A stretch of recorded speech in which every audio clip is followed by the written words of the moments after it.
La dernière épreuve, c'est l'épreuve de l'obéissance. Et elle a vraiment sa place pour être la dernière.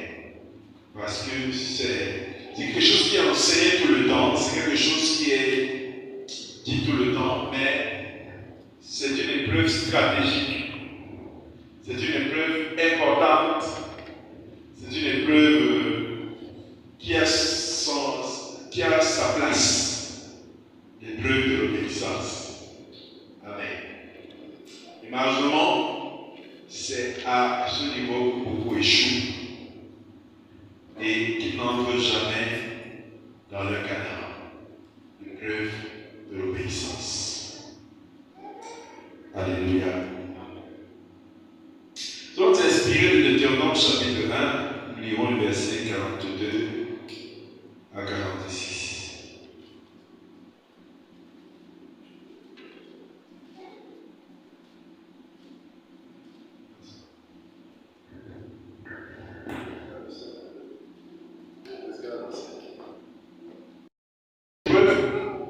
Lisons dans Deutéronome chapitre 1, verset 42 à 42, 6. Je fais la lecture.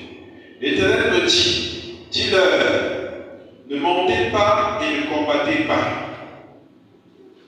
car je ne suis pas au milieu de vous. Ne vous faites pas battre par vos ennemis. Ce texte n'est pas de la rébellion contre Dieu. Dieu a averti à ce peuple en leur disant, ne montez pas. N'allez pas en bataille contre vos adversaires. N'allez pas en bataille contre vos ennemis. Je ne suis pas au milieu de vous. Donc ne bougez pas. Amen. La Bible dit qu'ils n'ont pas écouté. Ils n'ont pas écouté le conseil de Dieu. Ils ont été rebelles au conseil de Dieu. Ils ont certainement dit ce Dieu ne comprend pas. Il y a des choses qu'il ne sait pas. Il y a des choses qu'il ne voit pas. Alors, nous allons monter. Et ils sont montés. La Bible dit qu'ils ont fui leurs ennemis comme on fuit les abeilles. C'était le marathon. Sauve qui peut. Amen.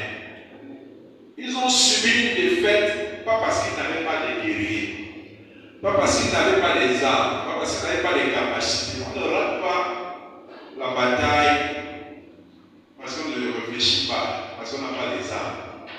Ils ont échoué ici simplement à cause d'une consigne. Ne battez pas. Je ne suis pas au milieu de vous.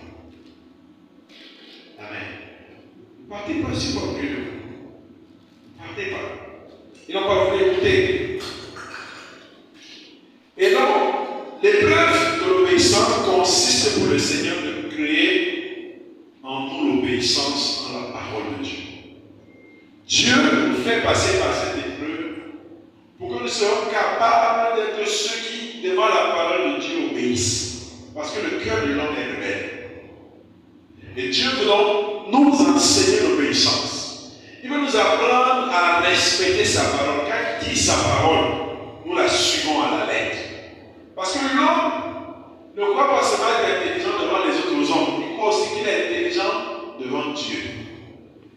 Il croit souvent qu'il peut conseiller Dieu.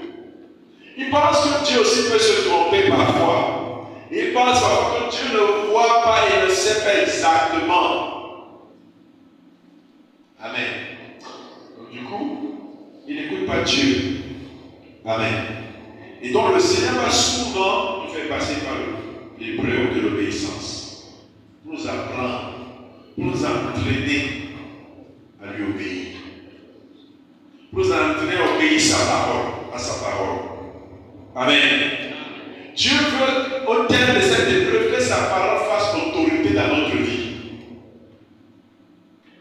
Amen. C'est-à-dire que s'il y a une chose que nous respectons dans la vie, c'est ce que Dieu a dit. Et le Seigneur nous fait passer par des épreuves pour nous enseigner ça. Parce que ça ne vient pas par déclaration. On sort parfois, on est un peu rebelle, un peu désobéissant, un peu têtu. Dieu va nous l'enseigner par les épreuves.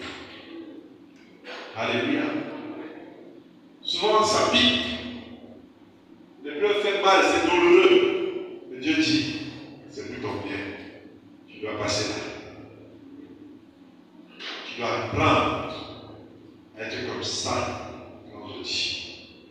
comme un soldat. C'est un peu comme la formation militaire. Le soldat ne discute pas avec son chef. Il ne discute pas, il a assez l'obéissance à la hiérarchie. Ils ont des automates. Quand le chef va donner l'ordre, en avant, marche. Les autres restent derrière. On les réveille à 5 h du matin. Dès qu'on cible en formation, vous allez être dehors. Vous avez 5 minutes pour être debout. Légèrement, on entre avec les sauts aux fesses. Ceux qui sont encore couchés. On t'apprend que quand on a donné le signal, c'est au pas. Au rythme. Et la formation militaire est telle qu'on te chosifie pour te montrer que tu n'es rien. On détruit en toi ta fierté. D'abord, à l'entrée, on vous roule au sol. Vous entrez dans l'eau sale. Et parfois, ce sont les busards qui lâchent l'eau. C'est là. On vous roule. On t'apprend à te raser une tête. On ne connaît pas que tu es beau, tu es belle. Quand on vous sert à manger, c'est la nourriture chaude. Vous avez un temps précis pour manger. Pourquoi? Parce qu'on veut t'apprendre que tu n'es rien. Quand on dit quelque chose, tu dois faire. Il n'y a pas que tu réfléchis, il n'y a pas d'ingénieur là-bas. Quand le chef a dit, tu exécutes. Il n'y a pas que le chef te pense que ton avis ne compte pas. Amen. Et il faut que notre obéissance à Dieu soit telle que cela. C'est-à-dire qu'on n'a rien à dire à Dieu. C'est ce qu'il dit qui est bon. Amen. Ils ont à l'armée l'habitude de dire que l'officier en accorde. Que l'officier, c'est Dieu. Quand il a dit quelque chose, c'est ça qui est la vérité. Dieu veut que notre obéissance soit telle qu'elle. Amen. Nous n'avons rien à lui proposer. Mais quand je dis comme ça, c'est pas facile. Mais l'homme, pour apprendre cette obéissance à Dieu, doit travailler en lui. Et c'est les preuves qui doivent travailler sans. Amen. Apprendre à obéir à Dieu et à suivre sa voie. Amen. Nous allons poursuivre dans Deutéronome chapitre 28. Nous lisons le verset 1.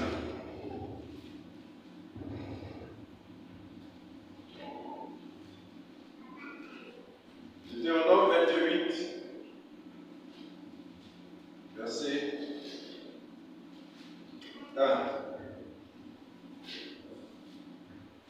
Il dit, si tu obéis à la voix de l'Éternel ton Dieu, il dit, si, c'est une condition. Il dit, je suis capable de te donner la supériorité. Amen. L'homme aime ça. La supériorité. L'homme aime ça. Dieu dit que je vais te donner ça. Je te rendrai supérieur aux nations d'Israël. Mais à quelle condition? Si tu obéis à Dieu. C'est-à-dire que qu'est-ce que Dieu veut dire? Tu ne peux être supérieur aux nations que si tu apprends à obéir. Amen. Tu veux que les gens t'obéissent. Pour que les gens t'obéissent et que l'obéissance de toi ne te détruise pas, il faut être capable d'obéir à Dieu. L'autre jour, j'en parlais avec un animateur d'une radio avant une émission dans laquelle devait participer la sœur. Et il me disait, oui, tu sais, Dieu, les choses de Dieu, les artistes gospel, c'est pas facile au Cameroun. Surtout que le diable est contre. Parce que je ne crois pas que le diable peut empêcher à l'œuvre de Dieu de s'accomplir. Je ne crois pas que le diable peut empêcher à Dieu de te bénir. Je ne pense pas que le diable peut empêcher à ce que ta vie réussisse. C'est souvent qu'il n'y a pas Dieu là-bas, dans ce que tu fais. Amen. Parce que le diable ne peut pas être plus fort que Dieu. Ce n'est pas possible. Amen. C'est juste que dans ce qu'on fait là, il n'y a pas Dieu. Tu veux que Dieu te bénisse pour le caractère. Tu veux que Dieu te bénisse, mais tu es dur. Quand tu vas te bénir, c'est là que tu vas donner son œuvre. Tu manques. Sois honnête. Tu manques. La raison pour laquelle tu ne le donnes pas aujourd'hui, ce n'est pas parce que tu n'as pas. Parce que la veuve, nous dit à moi la preuve qu'on peut donner tout ce qu'on a. Quand on n'a pas. Amen. Non, il ne faut pas se tromper. Si Dieu ne me bénit pas, c'est parfois parce qu'il n'a rien à voir dans ma vie. Même si j'ai beau pleurer, j'ai beau crier, souvent il dit je te connais toi. Mais tu ne te connais pas toi-même. Tu es tellement aveuglé sur ta propre vie, regarde ton caractère, regarde ton attitude, regarde ton comportement. Oui, je suis dedans. Si je te donne demain, mon bénéfice c'est quoi dedans? Non, pour l'œuvre de Dieu, Dieu ne peut pas manquer. Il peut voir pour son œuvre. S'il arrive que nous manquions, et soi-disant pour l'œuvre de Dieu, c'est parce que Dieu est en train de nous parler. Que mon frère, tu es en train d'aller dans un endroit où Dieu est seul. Je n'ai pas d'intérêt dans ce que tu fais là. Amen. Je le disais à part les artistes, beaucoup d'artistes viennent pour chercher la gloire. Ils m'ont dit que Dieu n'a pas les moyens de faire ci ou ça. Si c'est Dieu en train de venir dans le monde pour l'œuvre de Dieu, il va pouvoir. Mais si tu viens pour ta propre gloire, tu veux que Dieu bénisse, pour que tu aies ta gloire à toi, pardon, il n'est pas dedans. Amen. Il n'est pas dedans. S'il doit te bénir pour que les hommes t'acclament, désolé, il n'est pas dedans. Il n'a pas d'intérêt. Amen. Il faut que tu trouves la place de ce que tu fais. Il faut que ce soit la raison pour laquelle tu fais. Je te dis très sincèrement, si dans ton cœur, c'est de faire la volonté de Dieu sincèrement, tu ne manqueras pas. Tu ne manqueras pas. Tu ne manqueras pas.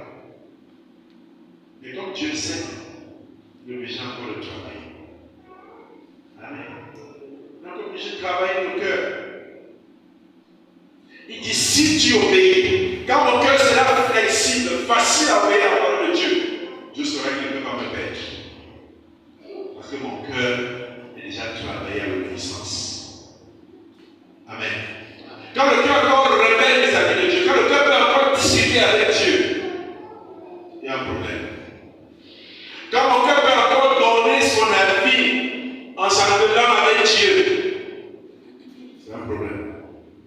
La formation n'est pas encore entrée. Amen. Tu n'es pas encore droit comme ça. On doit te former. Pour que tu sois droit comme ça. Quand on dit debout, tu es comme un ressort de.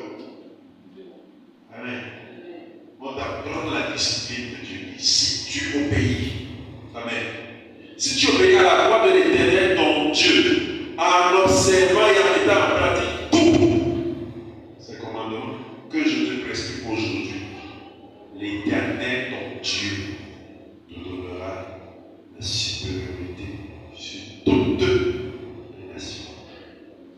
Amen. C'est encore autrement ce que la Bible dit dans le Proverbe, que l'humilité précède la gloire. C'est-à-dire que ta capacité, quand tu appelles l'humilité, ce n'est pas ce que les gens disent là. Pour moi, l'humilité commence par s'humilier devant Dieu, c'est-à-dire se soumettre à la parole de Dieu. Par là que l'humilité commence. Si quelqu'un ne sait pas se soumettre à Dieu, il n'a pas commencé l'humilité. Ce n'est pas une histoire d'abord devant les hommes. C'est-à-dire être capable d'obéir à la parole de Dieu, de dire oui et amen, je fais. Il a raison, je fais. Je viens de la discuter avec lui ici. C'est lui le plus sage, c'est lui le plus fort. Je me soumets, je lui fais confiance. Si tu n'es pas capable de faire ça, on commence par parler d'humilité. Amen. L'humilité commence par l'obéissance vis-à-vis de la parole de Dieu. C'est-à-dire, Père, tu es tout, je ne suis rien. Qui suis-je pour contester? Amen. Je te donnerai. Alléluia. Nous voyons donc ici que l'obéissance, c'est la dernière porte pour entrer à Canaan. C'est la dernière porte qui nous conduit généralement dans l'accomplissement de la promesse de Dieu. C'est la clé. Pour que la promesse de Dieu se réalise, pour que nous entrions dans la promesse, l'obéissance est la clé. un code qui nous donne, mais qui nous fait entrer dans le coffre-fort de Dieu. La dernière clé. Si tu veux rentrer dans ton Canaan, si tu veux entrer dans le trésor, la clé, c'est le code. Amen. C'est la clé. Et l'écriture est déjà là devant la pour prier. Tu mets